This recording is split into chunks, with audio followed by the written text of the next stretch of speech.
Hello students, स्वागत है आपका। पिछले लेक्चर्स में हमने एक बहुत इजी टॉपिक फिनिश किया था, that was linear programming.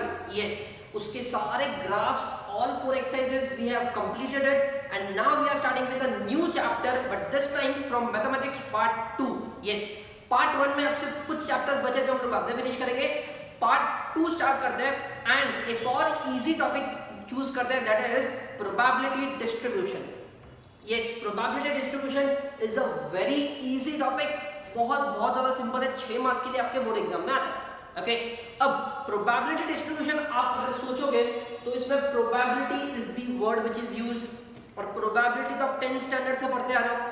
10th standard में बहुत इजी लगता था, 11th में आने के बाद थोड़ा डिफिकल्ट लगने लगा, but now in 12th standard the probability distribution that we are going to study is really very easy। बहुत सिंपल सा एग्जाम्पल यहाँ पर होते हैं, ज्यादा डिफिकल्ट वाले परम्यूटेशन कॉम्बिनेशंस नहीं है, बहुत सिंपल वाले एग्जांपल्स हैं। Okay, so before starting with probability distribution, let's take a simple example of what we had done in probability. ठीक है, प्रोबेबिलिटी को फाइंड कैसे करते थे वो एक बार देख लेते हैं, सिर्फ एक एग्जांपल से देख लेते हैं, फिर प्रोबेबिलिटी डिस्ट्रीब्यूशन क्या होता है वो मैं वो बताऊंगा। Now let's take an example of probability. For that सबसे कॉमन एग्जांपल अगर मैं लूं तो वो है कॉइन का एग्जांपल। करेक्ट, अगर मैं एक कॉइन टॉस करूं तो या तो हेड आएगा या तो टेल आएगा।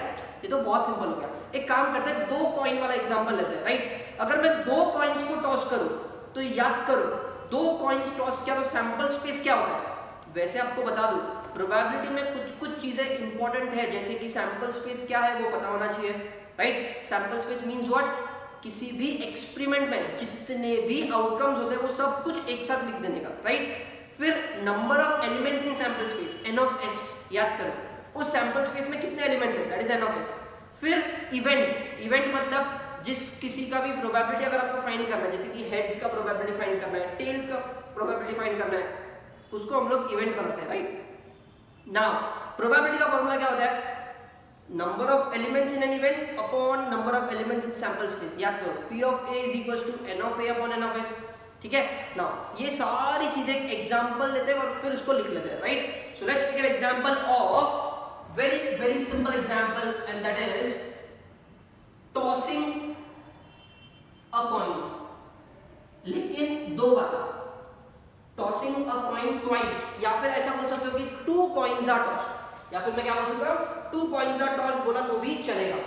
Now tell me, when 2 coins are tossed तो उसका सैंपल स्पेस क्या होता है, याद करो कैसे लिखते थे, 2 बार h 2 बार t, ht और इस तरीके से लिखते थे।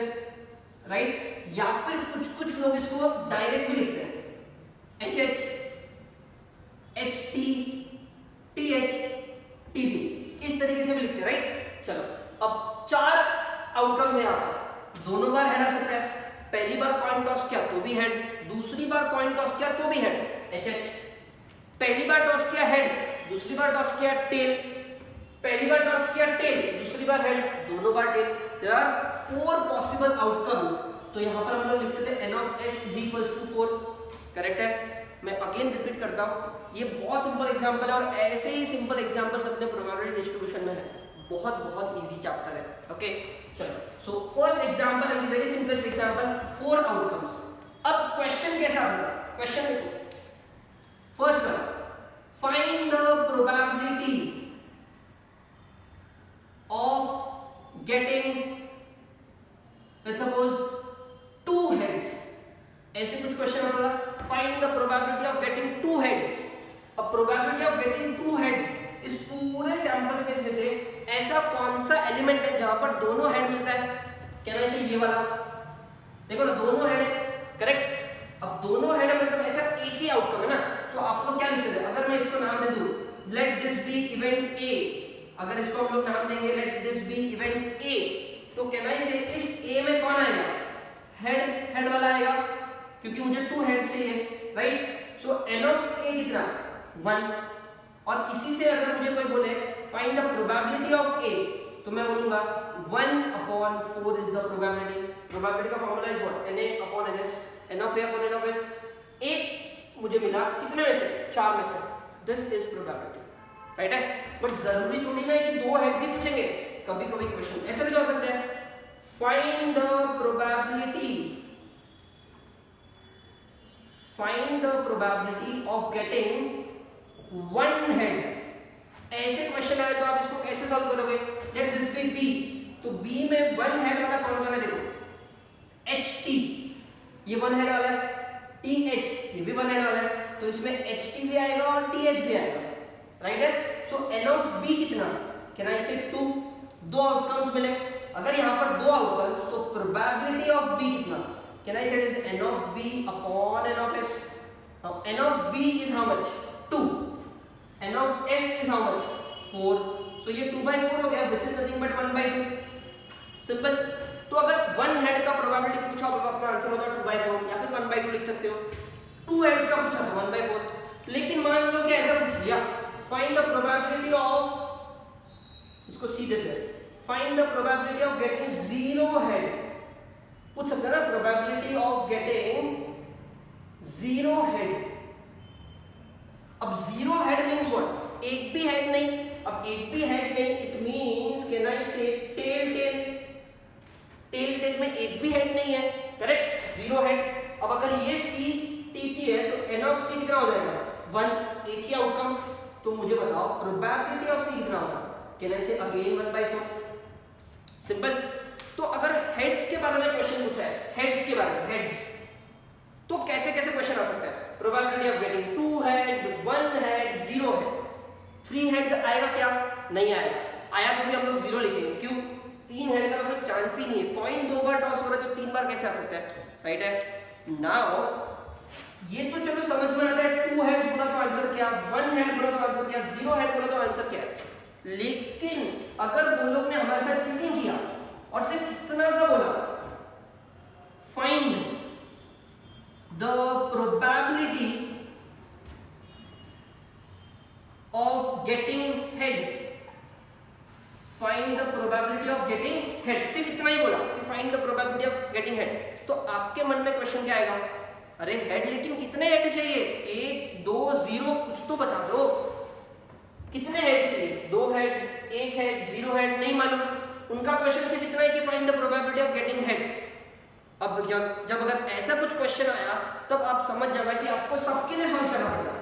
2 हेड्स के लिए भी सॉल्व करना पड़ेगा, 1 हेड के लिए भी सॉल्व करना पड़ेगा, 0 हेड के लिए भी सॉल्व करना पड़ेगा, क्योंकि 2 कॉइंस वाला क्वेश्चन है, करेक्ट। तो जब ऐसा कोई क्वेश्चन अलग अलग पूछेंगे तो इजी टू सॉल्व, लेकिन जनरलाइज क्वेश्चन पूछ लिया तब मैं ऐसे नहीं सॉल्व करूंगा उसको।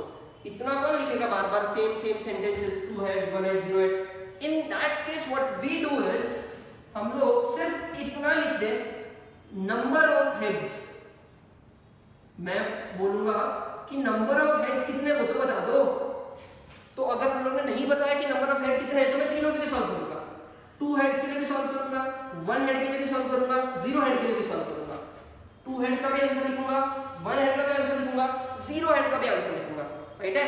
Now number of heads is 2, 1 या फिर 0। नंबर ऑफ हेड्स इज 2, 1 या फिर 0, करेक्ट है। लेकिन 2 हेड्स अगर है तो आंसर कितना है? तो आंसर मतलब क्या? प्रोबेबिलिटी कितना, right. So for 2 heads probability is 1/4, for 1 head probability is 2/4, and for 0 head probability is 1/4. This table that we have drawn over here, यहाँ पर अगर आप देखोगे नंबर ऑफ हेड्स के सारे वैल्यूज है, 2 भी है, 1 भी है, 0 भी है, और उसका आंसर कितना है प्रोबेबिलिटी का वो भी मैंने यहाँ पर लिख दिया, करेक्ट। अब इतना सब लिखने से अच्छा है, better to write this data in tabular form. This table is known as probability distribution table. This table is known as probability distribution table. I hope अब आपको समझ गया होगा कि चैप्टर का नाम probability distribution means what. अब तक हम लोग सिर्फ probability solve कर रहे थे, probability solve कर रहे थे, लेकिन उसी probability के डेटा को अगर मैंने अच्छे से टैबुलर फॉर्म में डिस्ट्रीब्यूट कर दिया, that it is known as probability distribution table. एकदम सिंपल शब्दों में मैंने आपको समझाया कि what is probability distribution table, okay. अब सबसे इंपॉर्टेंट चीज यहां पर क्या है? ये वाला पार्ट, नंबर ऑफ हेड्स। जरूरी थोड़ी ना है कि हर क्वेश्चन में हेड्स ही होगा, किसी क्वेश्चन में नंबर ऑफ टेल्स भी हो सकता है, yes possible.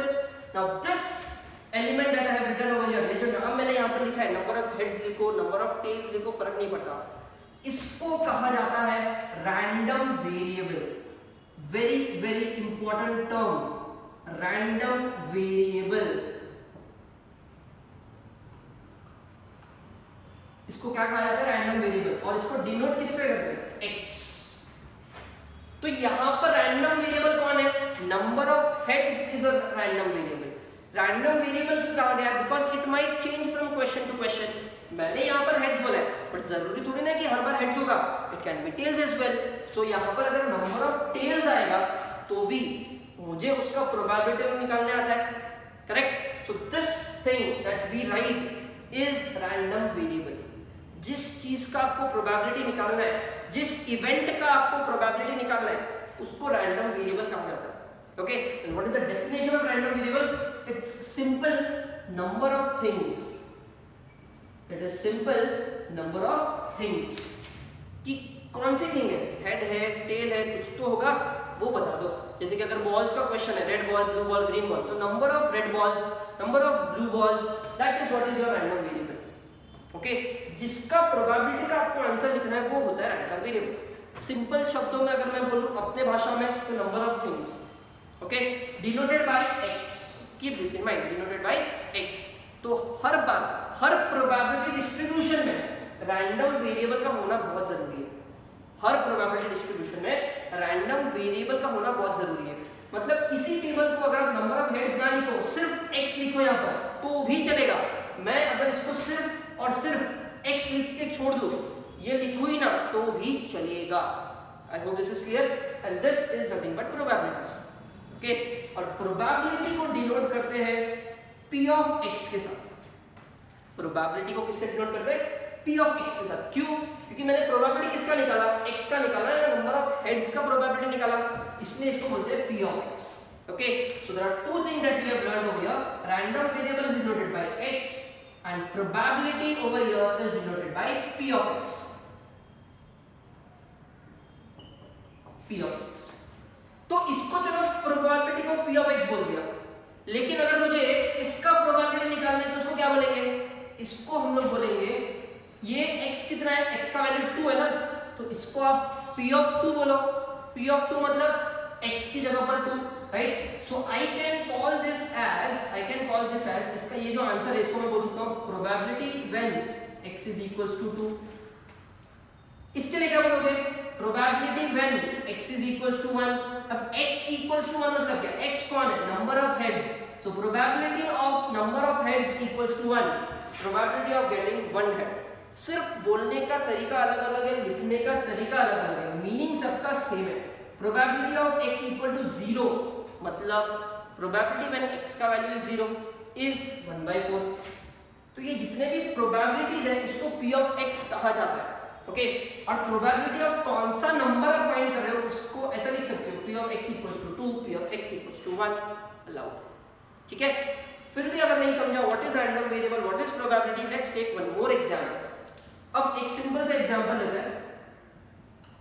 Tossing a coin 3 times, या फिर 3 coins are tossed. Okay, 3 coins are tossed. अगर 3 कॉइन्स टॉस होता है तो आप मुझे बताओ सैंपल स्पेस क्या होगा? 3 कॉइन्स टॉस होगा तो सैंपल स्पेस 8 होता है। कैसे लिखा जाता है उसको? 4h 4t, 2h 2t, 2h 2t, ht ht ht ht, correct? So in all there are 8 such combinations, 8 such combinations। कैसे कैसे पढ़ते कैसे? हेड हेड हेड ये पहला कॉम्बिनेशन, हेड हेड टेल ये दूसरा कॉम्बिनेशन। मैंने लिखा है ऐसे, लेकिन आपको पता है कि पढ़ना ऐसे होता है, ये तो सिर्फ लिखने का तरीका है इजी तरीके से, ठीक है? तो हेड हेड हेड पहला कॉम्बिनेशन, पहली बार टॉस किया तो भी हेड आया, दूसरी बार टॉस किया तो भी हेड आया, तीसरी बार टॉस किया तो भी हेड आया, एच एच एच, ठीक है? पहली बार टॉस किया हेड आया, दूसरी बार टॉस किया हेड आया, लेकिन तीसरी बार टेल आया, एच एच टी। ऐसे करते करते करते टोटल 8 कॉम्बिनेशंस मुझे मिलता है, राइट है? अगेन अगर यहाँ पर क्वेश्चन आया प्रोबेबिलिटी का, नॉर्मल प्रोबेबिलिटी का क्वेश्चन होता तो कैसे आता? Find the probability of getting 3 tails. Probability of getting 3 tails मतलब एक ही आंसर का, कितने में से? 8 में से। तो प्रोबेबिलिटी क्या होगा? 1/8। Find the probability of getting 0 tails, एक भी टेल नहीं चाहिए, तो ये वाला एक कॉम्बिनेशन हेड हेड वाला, करेक्ट। अब आंसर क्या होगा प्रोबेबिलिटी का? 1/8, 8 में से एक आंसर, राइट है। तो उसी तरीके से अगर मैं आपको बोलूं कि x is nothing but number of tails, इस बार मैं हेड्स को नहीं ले रहा हूं, टेल्स को ले रहा हूं, क्या फर्क पड़ता है? अब हर एक चीज अलग अलग लिखने से अच्छा what we do over here is we draw a table. बार बार अलग अलग मैं क्यों स्टेटमेंट लिखूं? एक ही टेबल बनाऊंगा जिसमें लिखूंगा x, x मतलब रैंडम वेरिएबल। किसका random variable? Number of tails का। और x होता क्या है? Number of things. Number of tails कितने कितने हो सकते हैं? 3 टेल हो सकते हैं, या फिर 0 टेल हो सकता है, एक टेल हो सकता है, यस। 2 टेल हो सकता है, यस। 3 टेल हो सकता है, यस। अब आप उसको 3 से स्टार्ट करो या 0 से स्टार्ट करो, एक ही बात है। जाना 3 तक इतना याद रखना, ओके? क्योंकि 3 से ज्यादा नहीं हो सकता ना, 4 टेल नहीं हो सकता, ठीक है? तो या तो 0 टेल होंगे, या तो 1 टेल होगा, या तो 2 टेल होंगे, या तो 3 टेल होंगे, राइट? तो यहाँ पर मैंने एक टेबल की तरह बना दिया because now I want to represent this probability in the form of probability distribution. और प्रोबेबिलिटी डिस्ट्रीब्यूशन के लिए किन किन चीजों की जरूरत पड़ेगी मैंने आपको बताया।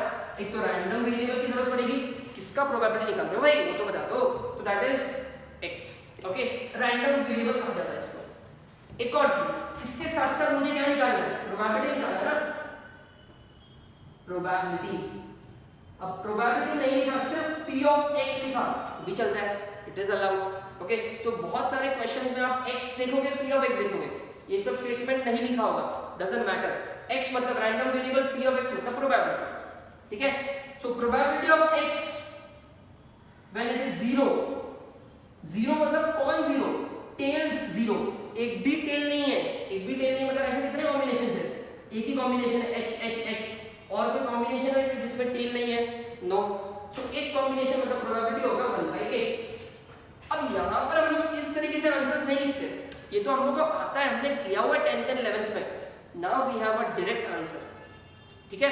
चलो, probability of getting 1 tail, probability of x is equals to 1, x equals to 1 मतलब क्या? Tail is 1। अब एक टेल कौन कौन से है? चाहो तो मैं सिर्फ आपके लिए यहाँ पर लिख लेता हूँ। 0 टेल्स में कौन कौन आता है? h h h आता है, ये लिखना नहीं है आपको बट मैं फिर भी आपके लिए यहाँ पर लिख रहा हूँ। 1 टेल में कौन कौन आता है? 1 टेल h h t आता है, h h t आता है, h t h आता है, h t h आता है, और t h h आता है, t h h आता है, और तो कोई नहीं। 3 लोग आते हैं जिसमें एक ही टेल है, देखो एक टेल है, इसमें भी एक टेल है, इसमें भी एक टेल है। 3 लोग आते हैं कितने में से? 8 में से। So probability is 3/8। Simple. 2 tail की अगर मैं बात करूं, 2 टेल्स मुझे चाहिए, तो कौन कौन सा होगा? h t t होगा, h t t होगा, t h t होगा, t h t, और ये t t h होगा। इसमें भी 3, तो प्रोबेबिलिटी विल बी 3/8। सिंपल। और 3 टेल अगर चाहिए तो एक ही कॉम्बिनेशन है t t t, मतलब probability is 1/8। and this is known as probability distribution table। और इसी टेबल के ऊपर हम लोग क्वेश्चन सॉल्व करने वाले हैं इस चैप्टर में, which is named as probability distribution and it's very easy। आपको खुद ही समझ गया होगा, ये टेबल तो बहुत जगह पे बना बनाया दिया होगा, आपको सिर्फ टेबल को सॉल्व करना है और टेबल में क्या क्या सॉल्व करना है वो आने वाले लेक्चर में हम लोग सीखने वाले हैं, डोंट वरी, ठीक है? अभी के लिए से आप इतना समझ लो कि टेबल बनता कैसे टेबल? रैंडम वेरिएबल वो पता होना चाहिए, जिसका प्रोबेबिलिटी निकालना है वो पता होना चाहिए, that is what is random variable? Number of things, ठीक है? प्रोबेबिलिटी कितना वो पता होना चाहिए भाई। प्रोबेबिलिटी किसका प्रोबेबिलिटी निकाल लो? टेल्स का, तो उसका प्रोबेबिलिटी निकाल लो। सैंपल स्पेस तो आपको पता ही है, इवेंट के अकॉर्डिंगली उसका प्रोबेबिलिटी लिख लो, okay? So remember one thing, probability is the second column, random variable is the first column. Random variable मतलब नंबर ऑफ थिंग्स, जिस किसी का भी प्रोबेबिलिटी निकालना है वो रैंडम वेरिएबल होता है, और प्रोबेबिलिटी का आंसर कितना वो यहाँ पर लिख देना। The complete table is known as probability distribution table, okay? I hope this is clear.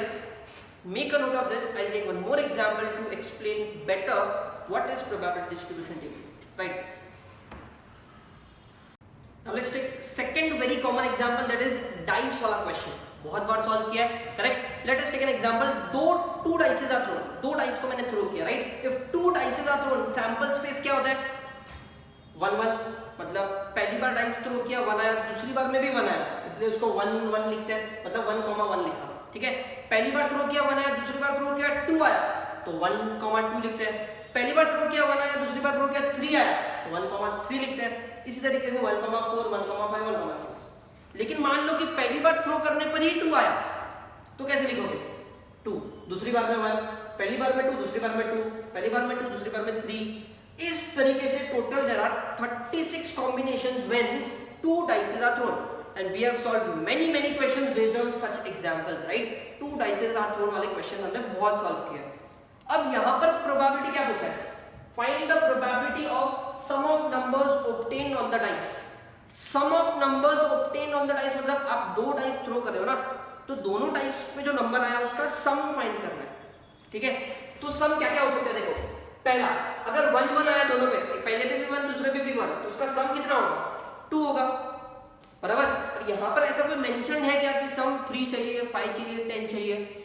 कुछ भी मेंशन नहीं है. मतलब मुझे हर एक का आंसर लिखना पड़ेगा. जितने भी पॉसिबल सम है मुझे हर एक का आंसर लिखना पड़ेगा. तो कितने पॉसिबल है पहले वो तो देख लेते हैं. 1 + 1 2, सम 2 पॉसिबल है मिनिमम, उससे कम नहीं हो सकता, करेक्ट. एक में 1 दूसरे में भी 1, मतलब ऐड करके तो 2 ही आएगा.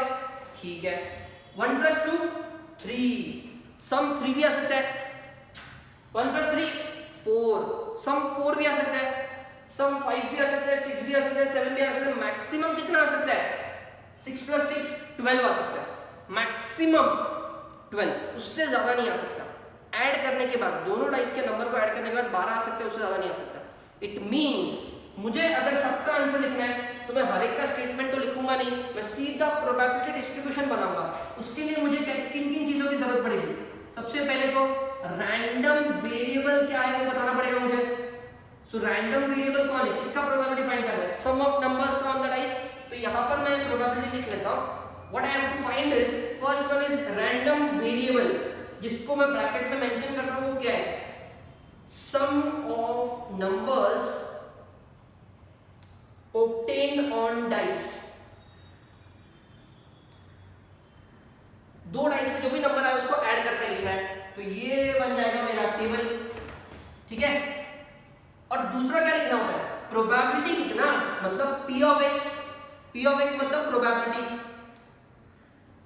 करेक्ट. अब रैंडम वेरिएबल होता क्या है? Number of things. Number of things मतलब सम है ना, ये सम है, तो सम कितना कितना है?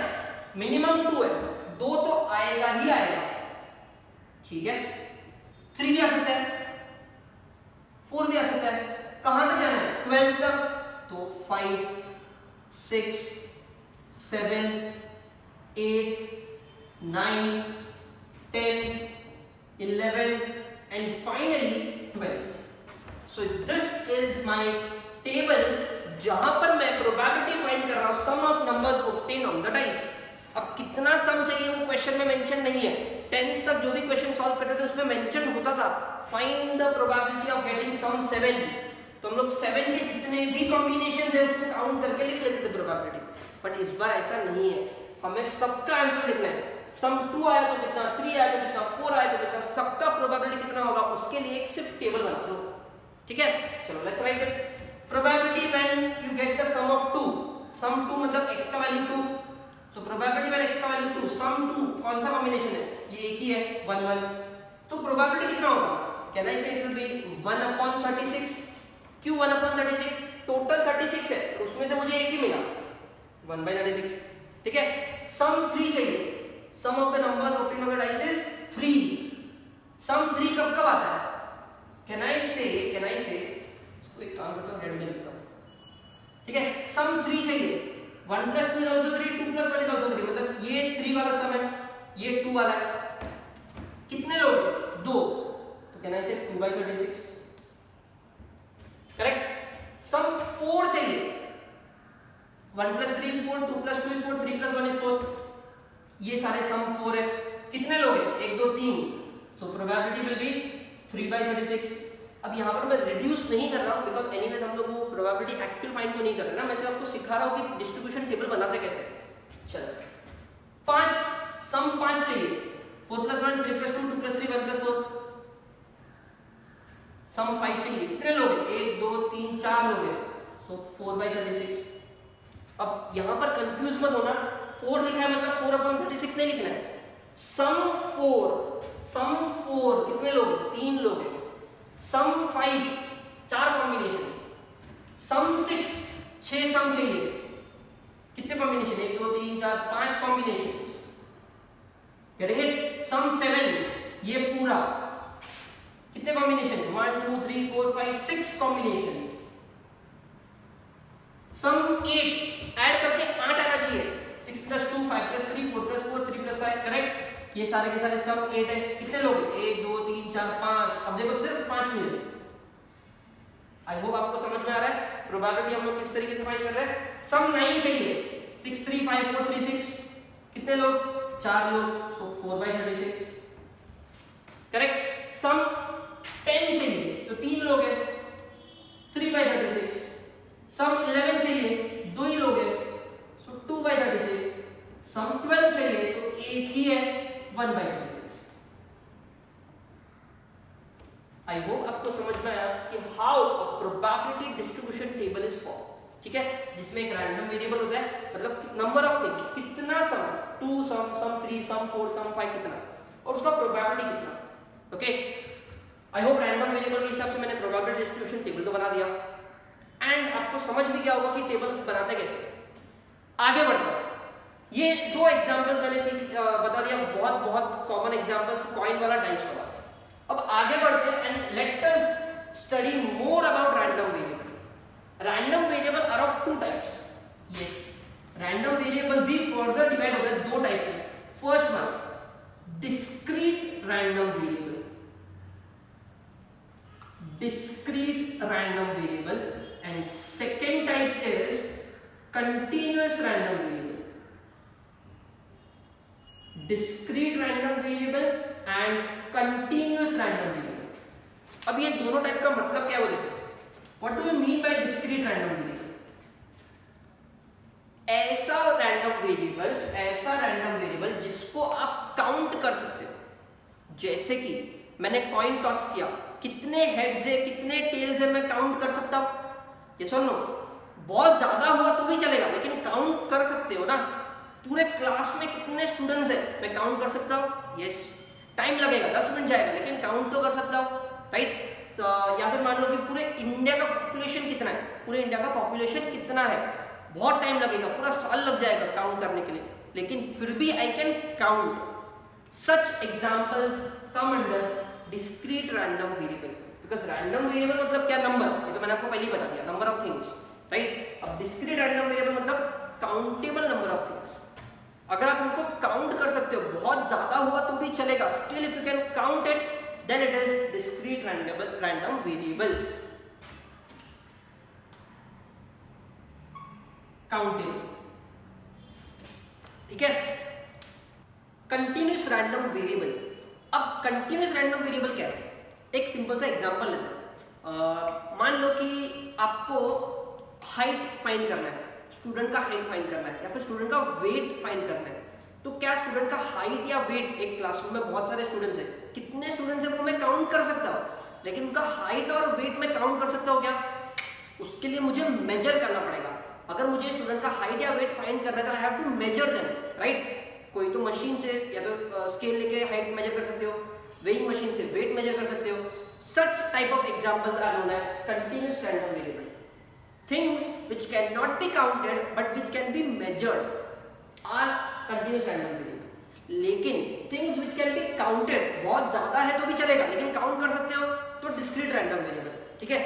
एक सिंपल सा एग्जांपल और देता हूँ। मान लो कि एक बड़ा सा फॉरेस्ट है, उस फॉरेस्ट में कितनी ट्रीज है ये काउंट करना है, तो that is discrete random variable. बहुत ज्यादा ट्रीज है चलेगा लेकिन काउंट कर सकते हैं।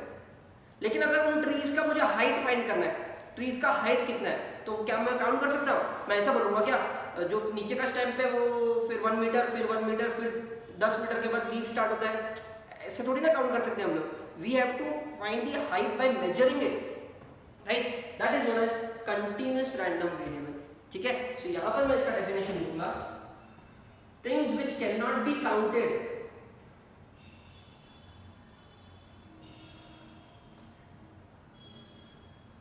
बट मेजर्ड, ठीक है, आर कंटिन्यूअस रैंडम वेरिएबल। ठीक है, ऐसी चीजें जिसको हमको मेजर करनी पड़ती है। फॉर एग्जांपल एक और ले लो, मान लो कि आप बाइक चला रहे हो, मस्त वाली बाइक चला रहे हो, एकदम मस्त, एकदम स्पीड वाले हाईवे पे, and you are travelling with a very high speed, and if I say count the speed, तो स्पीड काउंट कर सकते हैं क्या हम लोग? नहीं। स्पीड हम लोग मेजर कर सकते हैं, किलोमीटर पर आवर में, मीटर पर सेकंड में, बहुत सारे तरीके मेजर करने के। तो measurement of speed is continuous random variable. या फिर मान लो कि टेम्परेचर ऑफ द सिटी, इस पूरे मुंबई सिटी का टेम्परेचर कितना है मुझे फाइंड करना है, तो क्या मैं टेम्परेचर काउंट कर सकता हूँ? अरे 1 2 3 4 चल आज 20 डिग्री सेल्सियस, 10 21 22 25 डिग्री सेल्सियस, ऐसे काउंट कर सकते हो क्या? नहीं। I have to have a proper measurement scale, और फिर उस मेजरमेंट स्केल से मैं इसका टेम्परेचर माप सकता हूँ, right. So that is how things are measured under continuous random variable. और जिसको आप गिन सकते हो that is discrete random variable. Okay, one more thing, discrete random variable will be studying in our exercise 7.1 and continuous random variable will be studying in our exercise 7.2. इस पूरे chapter को दो पार्ट में डिवाइड किया हुआ है, discrete random variable and continuous random variable. First part is exercise 7.1, second part is 7.1. 7.1 बहुत ज़्यादा easy है, discrete random variable बहुत ज़्यादा easy है, मतलब ऐसे समझ लो कि इस टेबल के फॉर्म का ही सम सॉल्व करना है। Continuous random variable में आपको डेरिवेटिव इंटीग्रेशन यूज करना पड़ता है। Okay, but this is very easy and we'll continue with exercise 7.1 now. Before that, make a note of this. Now let's start with exercise 7.1. जैसे मैंने आपको बताया 7.1 is completely based on discrete random variable. Question बहुत आसान होने वाला है, but सबसे इंपॉर्टेंट चीज आपको ये पता होना चाहिए कि रैंडम वेरिएबल क्या होता है। टेबल अगर आपको बना बनाया क्वेश्चन में दिया तो कोई प्रॉब्लम ही नहीं है, लेकिन अगर टेबल नहीं दिया है तब हमें टेबल फॉर्म करना पड़ेगा। Which table? Probability distribution table. Okay, so let's solve some questions. Question number 1 start करते हैं। यहाँ पर क्या दिया देखो, let x represent the difference between the number of head and number of tails. तो यहाँ पर अपना random variable कौन है? x is a random variable. It means what? x is difference between number of heads and number of tails.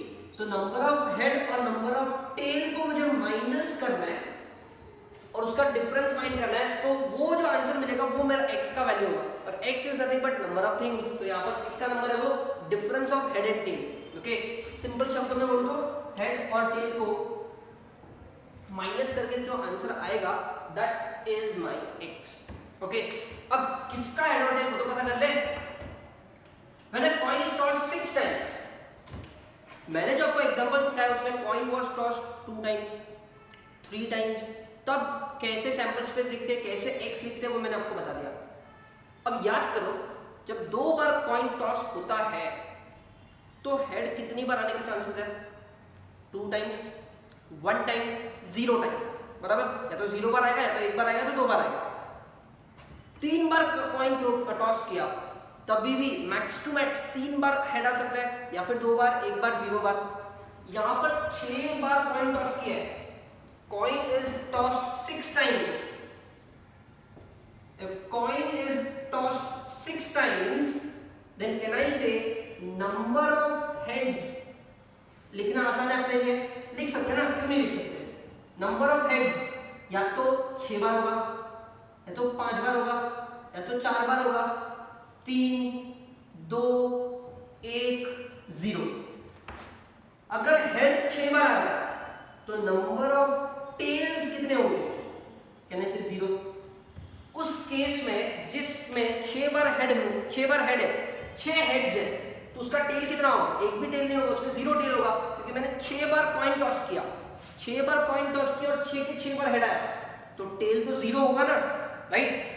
मैंने 6 बार coin toss किया और 5 बार head आया, मतलब कहना इसे एक बार उसमें टेल आया होगा, सिंपल। 6 बार कॉइन टॉस किया और 4 बार हेड आया, तो उसमें 2 बार टेल होगा। वो कहीं भी हो सकता है, पहला वाला कॉइन या लास्ट वाला कॉइन किधर भी टेल हो सकता है, बट 2 बार होगा ना, ये फिक्स्ड है। सिमिलरली 6 में से 3 बार हेड, 3 बार टेल, 2 बार हेड, 4 बार टेल, 1 बार हेड, 5 बार टेल, एक भी बार हेड नहीं तो 6 बार टेल, ये मैं लिख सकता हूँ। अब मैंने क्या किया, जितनी भी बार मैंने कॉइन टॉस किया था उसका मैंने हेड और टेल दोनों लिख दिया।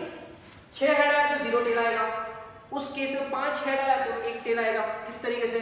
क्यों मैंने तुम्हें साथ में लिखा, इसके पिछले वाले एग्जांपल में मैं साथ में नहीं लिखा था, यहाँ पर इसलिए लिख रहा है बिकॉज मुझे फाइंड क्या करना है, हेड माइनस टेल फाइंड करना है ना। सो यहाँ पर मैं लिखूंगा therefore x which is my random variable is nothing but number of heads minus number of tails, and number of heads minus number of tails आप कैसे फाइंड करोगे, माइनस करके, राइट है। इसको आप माइनस कर दोगे तो आपको आंसर मिल जाएगा 6 minus 0, 5 minus 4, 4 minus 2, 3 minus 3, 2 minus 4, 1 minus 5, 0 minus 6. So what is the answer that you get? X का आंसर मुझे क्या मिला, 6, 4, 2, 0, minus 2, minus 4, minus 6. ठीक है, ये तो हुआ टेबल के फॉर्म में। और अगर इसको सेट्स के फॉर्म में लिखना है, x फाइंड करना है ना, let x represent the difference between find the possible values of x. So the possible values of x will be minus 6, minus 4, minus 2, 0, 2, 4, 6. These are the possible values of x, जिसको use करके मैं probability distribution table बना सकता हूँ। यहाँ पर probability find नहीं किया हमने, जरूरत भी नहीं है, क्वेश्चन में x फाइंड करने की बोला है, वो मैंने कर दिया। I hope this is clear. x is just a number, बस इतना समझ लो। वो कैसे फाइंड करना है depends on question to question. Head का टेल का माइनस करने बोला था, माइनस करके जो आंसर आएगा वो आपका x का आंसर है। ठीक है, first question is clear. Second question start करता हूँ। An urn contains 5 red and 2 black, मतलब एक झोला है उसमें 5 रेड और 2 ब्लैक बॉल्स है। तो कैन आई से 5 रेड, इसको जनरली हम लोग स्कूल डेज में ऐसे लिखते थे R1, R2, R3, R4, R5, इस तरीके से लिखते थे। 2 ब्लैक, इसको आप कैसे लिखते थे B1, B2, 2 ब्लैक बॉल्स है, B1, B2 नाम दे दो। 5 रेड है, R1, R2, R3, R4, R5 नाम दे दिया, ठीक है। 2 balls are drawn at random, total 7 balls है, ठीक है। तो अगर आपको यहाँ पर n of s लिखना है तो आप 7 लिख सकते हो, कोई प्रॉब्लम नहीं। अब मुझे क्या करना है, यहाँ पर इसमें से 2 balls निकालना है। तो 2 balls आप कैसे निकालोगे, या तो दोनों रेड निकालोगे, बराबर ना, R1, R2, R2, R3, R3, R4, कोई भी रेड बॉल निकालो, दोनों रेड निकालोगे, या फिर एक रेड एक ब्लू निकालोगे, सॉरी एक रेड एक ब्लैक निकालोगे, या फिर दोनों के दोनों ब्लैक भी तो निकाल सकता हूं मैं, क्योंकि मुझे 2 बॉल्स ही चाहिए और दोनों ब्लैक अवेलेबल है। So what are the possibilities of getting 2 black balls? 2 balls are drawn. तो कैसे कैसे पॉसिबल है, कैसे कैसे पॉसिबल है? कैन आई से बोथ रेड पॉसिबल और 1 रेड 1 ब्लैक पॉसिबल और बोथ ब्लैक पॉसिबल। यस, ये भी पॉसिबल है, दोनों रेड भी पॉसिबल है, एक रेड एक ब्लैक भी पॉसिबल है, दोनों ब्लैक भी पॉसिबल है। This are the number of ways I can select 2 red balls. फिर क्या बचा, x denotes the number of black balls drawn. ये लो, यही तो मुझे फाइंड करना है। x is what, number of black balls drawn. अब नंबर ऑफ ब्लैक बॉल्स मतलब मैं मैक्स टू मैक्स कितना ब्लैक बॉल निकाल सकता हूं, both black, max to max 2 black निकाल सकता हूं, या फिर एक ब्लैक निकाल सकता हूं, या फिर एक भी ब्लैक नहीं मिलेगा मुझे, करेक्ट है। So number of black balls drawn will be 2 black और 1 ब्लैक और 0 ब्लैक। इट मींस x के वैल्यूज क्या होंगे, 0, 1 या फिर 2। That's it. और मैं तो मुझे फाइंड करने बोला, find the possible values of x। Question कितना डिफिकल्ट लग रहा था, आंसर देखो कितना इजी है। आपको सिर्फ पूछा है कि आप कितने ब्लैक बॉल्स निकाल सकते हो। या तो मैं एक भी नहीं निकालूंगा क्योंकि दोनों के दोनों रेड होंगे, या तो एक निकाल सकता हूं ना, एक रेड एक ब्लैक में से, या फिर दोनों के दोनों ब्लैक मिल जाएंगे। तो 0, 1 and 2, that's it. Okay, so probability question आपको ऐसे डिफिकल्ट लगेगा, बट आई मेक श्योर कि ये एक्सरसाइज बहुत इजी होने वाला है आप लोग के लिए, बहुत ज़्यादा इजी। x तो समझ में आ गया। Next time onwards will also start with probability distribution tables. बहुत ईजी होता है। ओके, सो फिलहाल के लिए make a note of this first 2 question and will stop here. If you have any doubts do let me know. Thank you so much.